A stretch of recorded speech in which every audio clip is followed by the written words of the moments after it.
దేశం మన క్షేత్రాలు మన నదులు అంత గొప్పవి తెలుసుకోక చేతకాక 4 శ్లోకాలు రాకపోయినా 2 పద్యాలు లేకపోయినా ఓ పురాణం చదవకపోయినా ఓ మైకట్టుకుని వెర్రికేకలేసే వాళ్ళకి ఈ జాతి వైభవం ఎక్కడి నుంచి తెలుస్తుంది?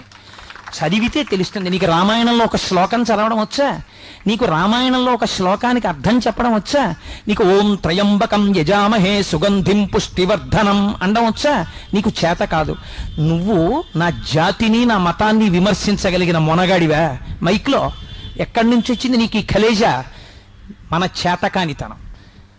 నిష్కారణంగా అబద్ధపు మాటల పురాణాలు మాట్లాడవు, ఋషులు మాట్లాడరు, వాళ్ళకి అవసరం లేదు.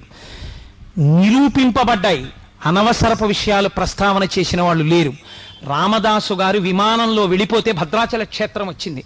రమణ మహర్షి ఆత్మజ్యోతి కొన్ని వేల మంది చూస్తుండగా అరుణాచల శిఖరాల్లో కలిసిపోతే అరుణాచల వైభవం కనపడింది.